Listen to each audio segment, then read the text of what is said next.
it's possible to look at the origin of mental health conditions in terms of fairy tales, which is of course in complete contrast to our usual or preferred way of looking at or understanding the mental health conditions, which would be in terms of molecules usually. We like to understand things in terms of molecules because we imagine that there's something scientific about that. So one way of thinking about the mental health conditions is to think about it in terms of neurotransmitters, brain chemicals. Another way might be to look at mental health conditions in terms of DNA, and that's a popular way. We like looking at things in terms of DNA. Again, molecules, bigger molecules, but still molecules. And in the past, there was more movement in the direction of looking at things in terms of maybe psychodynamic factors and families and stuff like that, though we don't really tend to go for that so much these days. We're getting a lot more hard-headed, hard-nosed about it now. We want the molecules.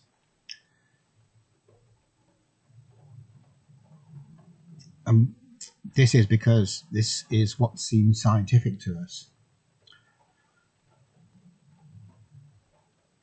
And going on the way of understanding things that we did have maybe 50 or 60 or 70 years ago, we could have had a good case for saying that we can understand things from the bottom up, i.e. from the building blocks up to the larger structures that are created by those building blocks.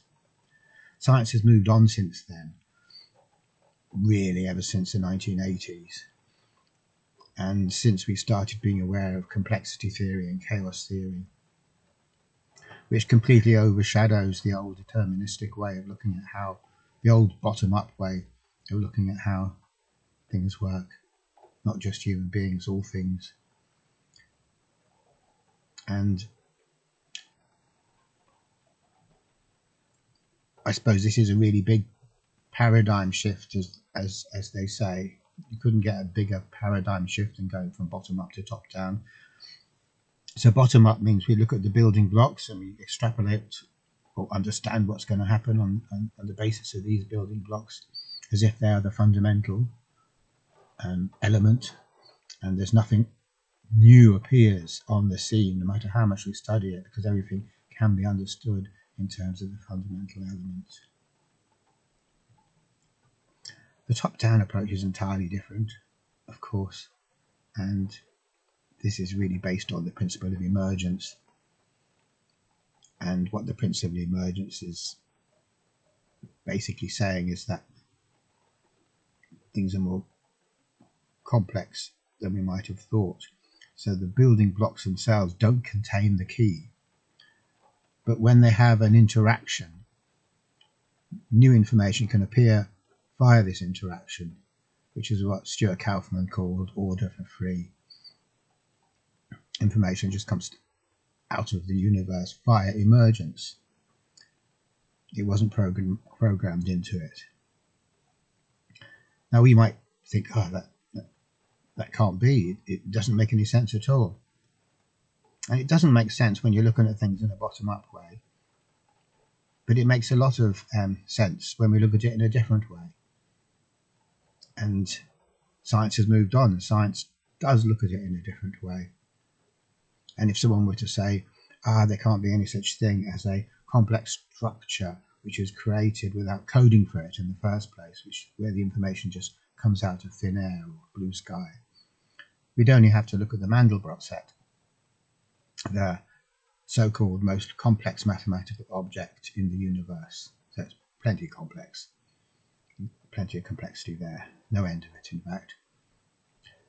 Now it stands to reason you couldn't code for an infinitely complex object like the Mandelbrot set. You couldn't code for it, because if you did, your code would be equally complex. Therefore you'd code for the Mandelbrot set with the Mandelbrot set, and in that case what's the point? Because you're not getting a shortcut. Normally we code for things, and we can code for things because what we're coding for is a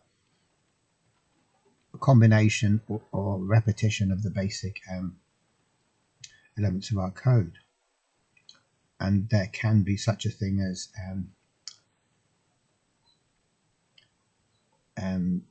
regularities, so that we don't have to have a long code because we just put ×6 or ×7. It can be written into the code if this code is to be expanded or extrapolated in a logical way. But that's not at all the case for the Mandelbrot set. And the Mandelbrot set doesn't work by coding. It kind of works by throwing a ball into the air and seeing what happened to it in mathematical terms. So what it does, it involves a process of ungrounded change, where there's an output, and then the output gets changed, and then the output is fed back into the input, and that's changed, and so the whole thing goes round and round and round in an ungrounded way. So that's ungrounded change. It's skating around all over the place, and without going into it, because I'm not really competent to go into it, and my maths isn't good enough to go into it, but basically ungrounded change allows the universe to write the Mandelbrot set itself, and when it does, it's infinitely complex, but we don't write it because we can't, because it's too complex. So that's top down, that's emergence. And it's not just in mathematics that this happens, it happens in lots and lots and lots of fields. And as I keep on saying, this is uncontroversial science. It's science that's been around a long time.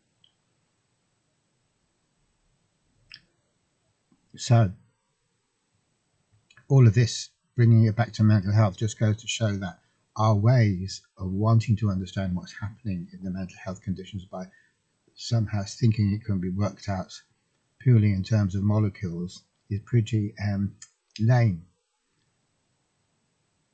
As James Glick said in his book Chaos, it might have made sense before the advent of chaos theory, but now it's revealed as being laughably naive. So we don't want to be laughably naive if we're tackling a big subject like mental health. We don't want to be laughably naive about it. We want to cop on and stay abreast of the single biggest paradigm leap in the sciences in the last 100 years, which is the advent of complexity theory and chaos theory. There's no harm in staying abreast, so we should try and stay abreast. But of course, once we start looking at things in terms of a top-down paradigm, it changes the modality of how we talk about things and think about things tremendously. It's a whole different ballgame. So whereas in the past we have dry scientific language, which is all based on unquestionable facts and figures, or literalisms, literal stuff, literal information. There's no such thing as literalisms and a literal description of a situation when you're talking about complexity.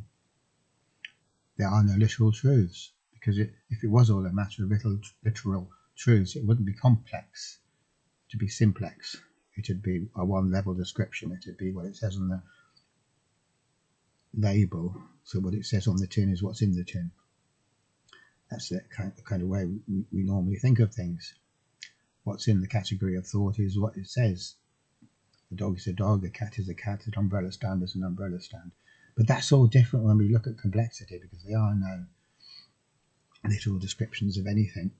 It's very challenging for the rational mind, but it's actually very intellectually interesting and fascinating at the same time. So what we can look at, instead of these literal, dry, very dull statements that we try to use in order to make sense, the modern discipline of psychology is based on dull, dry, literal statements, which is why it's so impossibly dull. It shouldn't be dull. I can honestly assure you, as I'm sitting here now, psychology should not be dull. It really shouldn't be, any more than subatomic physics should be dull. It isn't dull. Anything that touches upon the immaculate mystery of reality itself, or the universe, is never dull. It could be mind-bending, but not dull. So if we make something that's dull, we're only talking about our own simplistic ideas. And we're going around in a circle. We have these simplistic ideas or a simplistic way of looking at things, and we're talking about them in a simplistic way. And that's what the modern discipline of psychology is, unfortunately. Unfortunately, because it's kind of a waste of time. It's a tedious and pointless exercise, and you'd wonder why so many intelligent people have to go through and studying it in order to be qualified. The whole thing's a disaster, in short.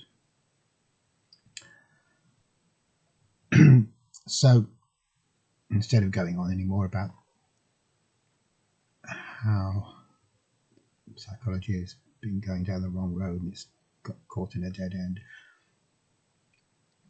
what I want to talk about is how fairy tales can explain or be used, not in a literal way, but throw light on mental health conditions.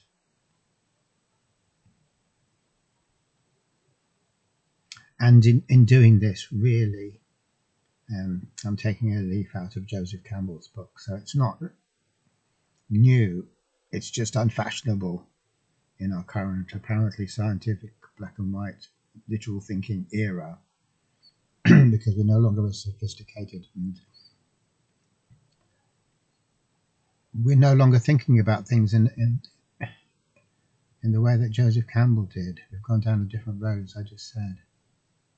We have no interest in myths and fairy tales and legends and mystical writings. Jung had a huge interest, and I imagine that Jung felt that this was how psychology was going to go, but it didn't. It didn't go that way. So Jung was really the last great psychologist to be interested in stuff like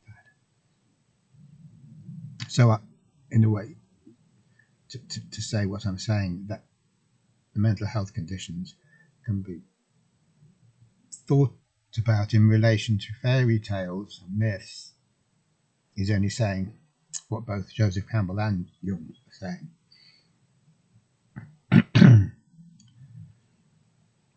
So what Jung also said is that all mental illness is the result of us not wanting to feel and evading what is our legitimate pain. So instead of feeling the pain where it actually is, we ignore it there, and then the pain pops up somewhere else in a different form, unrecognized form, and we have to deal with it where it isn't.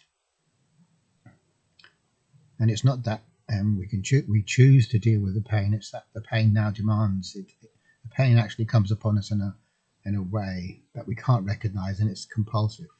It acts on us in a compelling way, which was what Scott Peck, I think it was Scott Peck, was saying when he said that if we don't it could have been someone else, if we don't freely feel the pain where it belongs, we'll unfreely feel it where it doesn't belong. Now the thing about unfreely feeling pain where it doesn't belong, it's a kind of a hopeless endeavor.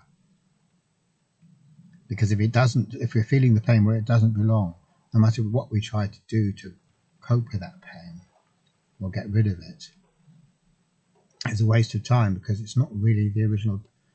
It isn't actually the problem, it's a displacement of the problem. And so if we cure it in one place, it'll pop up somewhere else. And if we fix it in that other place, it'll pop up somewhere else. So what's happening is that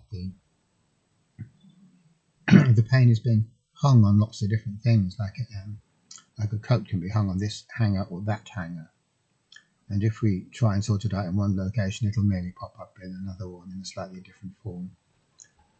So the best we can hope for is to be continually chasing the problem, which isn't the real problem, and temporarily fixing it only to be confronted with another problem, which is equally bad or worse. So it's a displacement game, and the whole point of the displacement game is really to avoid seeing where the pain really is.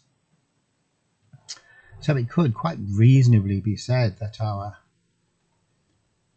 rationally orientated approach to mental health conditions is part of this distraction game, i.e.